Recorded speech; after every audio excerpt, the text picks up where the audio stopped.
Hello, dear students of class 8.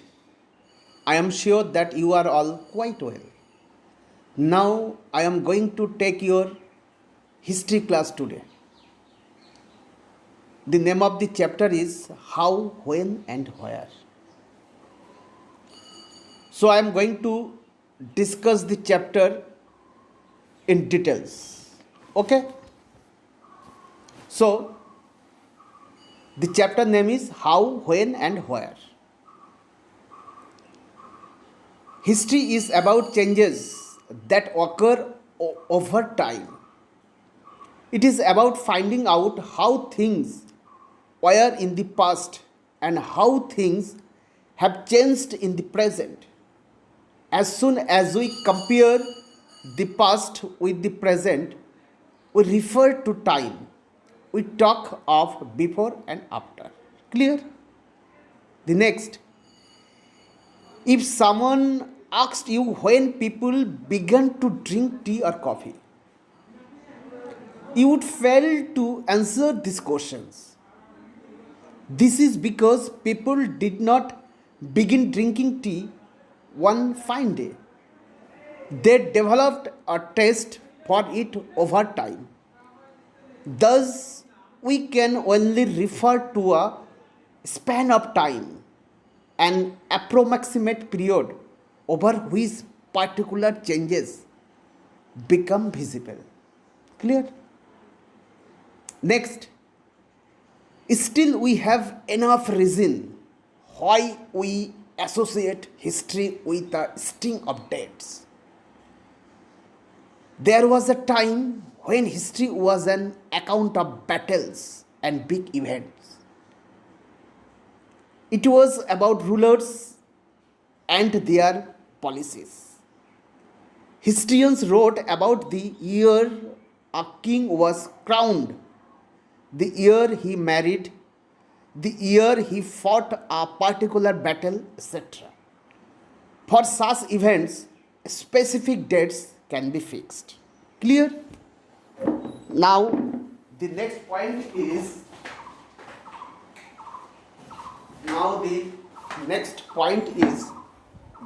how do we determine that a particular set of dates is important? The date was selected. The dates around which we compare our story of the past are not important on their own.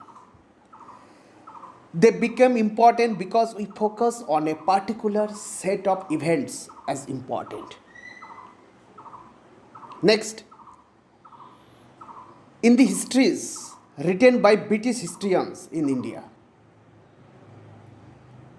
the rule of such Governor General was very important when India was under the British rule. Clear?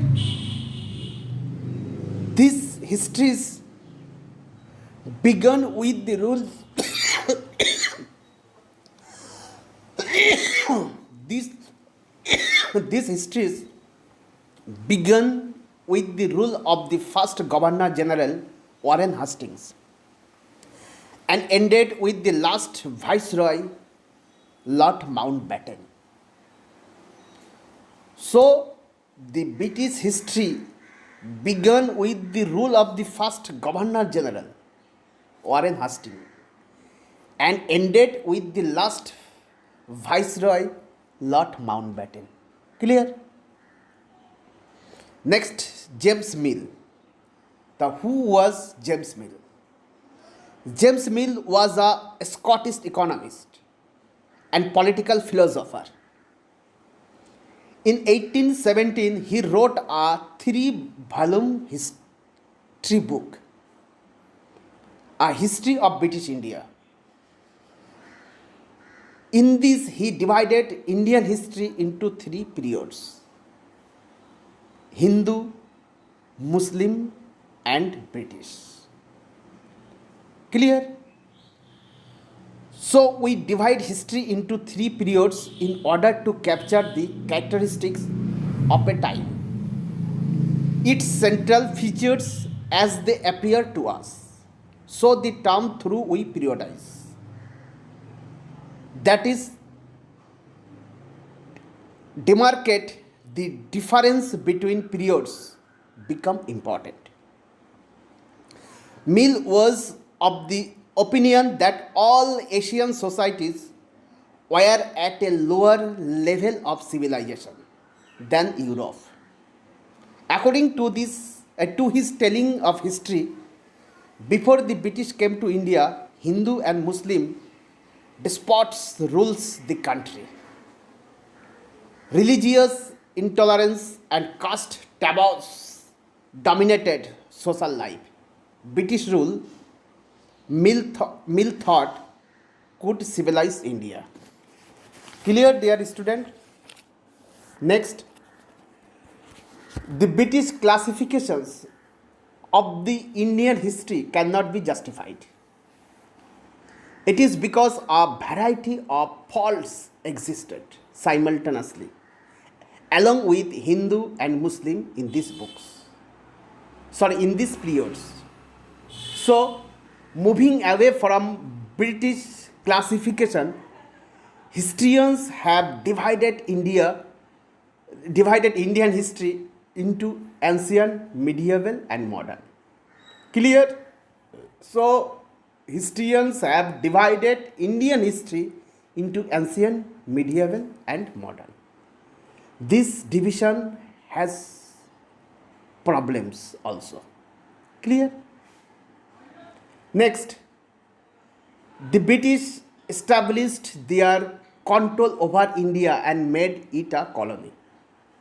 So, colonization is a term that refers to a process in which one country subjugates another and thus brings political, economic, social, and cultural changes. A very important point.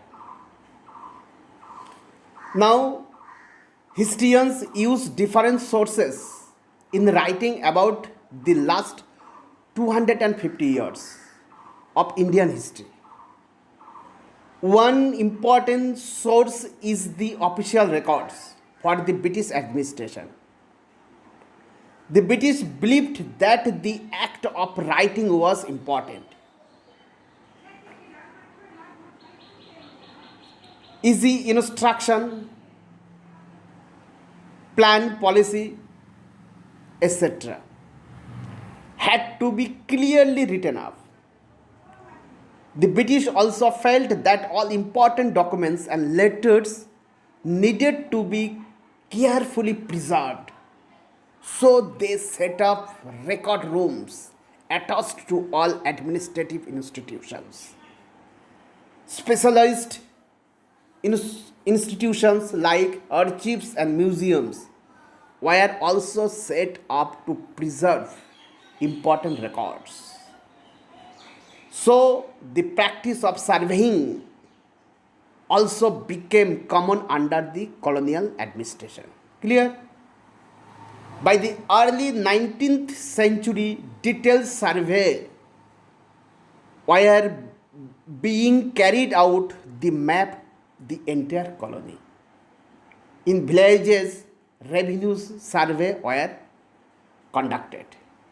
So, from the end of the 19th century, census operations were held every 10 years.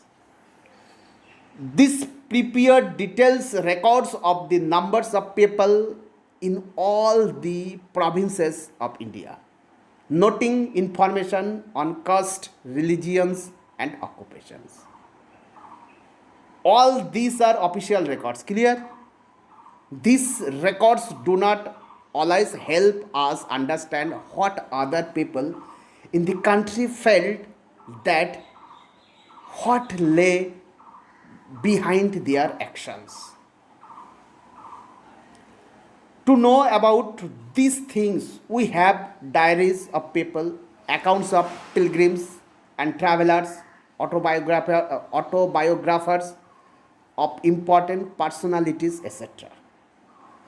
So all these sources were produced by those who were literate. From these, we still not be able to understand how history was experienced and lived by the tribals and the peasants, the workers in the mines, or the poor on the streets. So, hello, dear students. I totally tell you, I totally discuss the chapter how, when, and where. So, now I give you some important dates. 1773, Warren Hastings became the first Governor General of a state of India. Clear? 1782, first map produced by James Rinnell. 1817, James Mill published a massive 3-volume book, A History of British India. 1920s, the National Archives of India came up. Clear? So I tell you some, now I am going to tell you some very short answer type questions. So, what is done under census? It records the number of people living all the provinces of India and gathers information on caste, religions and occupations. Clear? So name the events. Next question. Name the events of which specific dates can be determined. So the answer is the year a king was crowned, the year he married, the year he had a child, the year he fought a particular battle, the year he died, etc. Clear, dear students? I am sure you understand this chapter. Who was James Mill? James Mill was a Scottish economist and political philosopher, and is known for his books, A History of British India. Clear? So the next questions, what are official records not tell?